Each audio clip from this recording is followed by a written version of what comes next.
Okay, and we're back. My camera cut off at the 10-minute mark. Um, so this will be two separate videos. So I'll take a little second to talk about this. Again, the outline is hugely important. Um, I won't go into a personal story on it, but I remember specifically a time where writing an outline ahead of time saved me in a standardized writing type test. Um, I don't want to just say trust me, but the point is that if you're doing your shaping, as we're calling it, before you go into writing down sentences, you'll be much more apt to keep the logical cohesion of your paper intact. Okay. Well, step three is actually drafting. This is where you start writing out words. Different people do this differently. Some people recommend, and it's a good way to do it, not writing your introduction to start, because that's a hard thing to write, and often you get um, kind of stoppered up there trying to get that out. Just get to your first point. Just pretend like you've already written your introduction and start writing about your first point. And then at the end, you can go back, or maybe just sometime in the middle of your writing process or drafting process, if you feel like it, then you can go back and add that introduction. When you already are in your rhythm and you already have a better idea of exactly what you're going to say. But the reason that number three and number four are two different steps, drafting and revising, is because, again, we want to think of writing as a process, not step one, write your paper. You know, breaking it up into these parts makes it so much easier to do well. And so when you're writing down prose, you should think of it as drafting. Don't, of course, intentionally make it sloppy or anything like that, but don't get hung up thinking about things that need to be edited. Get it out. I often use the um, metaphor of, just vomit it out, get it out. It won't be perfect.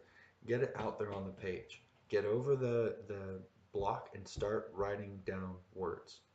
Why?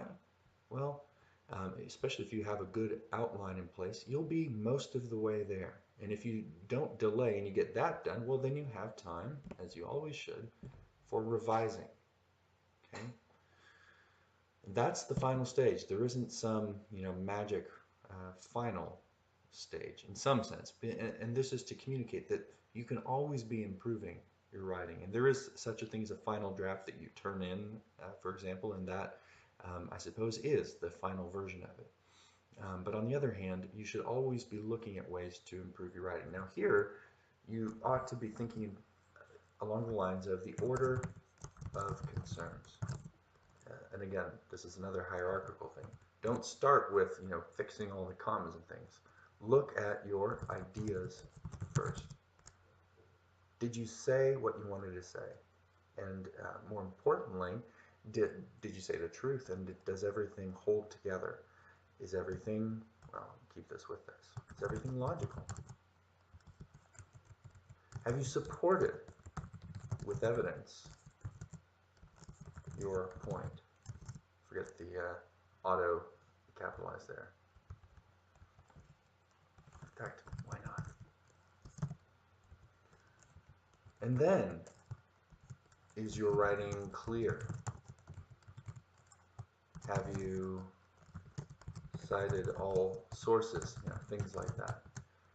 Then, grammatical issues, and you get the point, all the way down to punctuation and things like that. But the order of concern should also be hierarchical. Does your paper create a logical case for what you are trying to prove? And then does it do so clearly? Etc., etc., etc. So that was a little longer than it could have been, but there's the writing process. Gathering, shaping, drafting, and then revising. Final thought here. If I were to draw a picture, which I don't have the chalkboard in front of me to do, I would do something like this. Oops, not that one. The other. let's see who can guess it first. I'm going to keep going down pages. What picture am I drawing?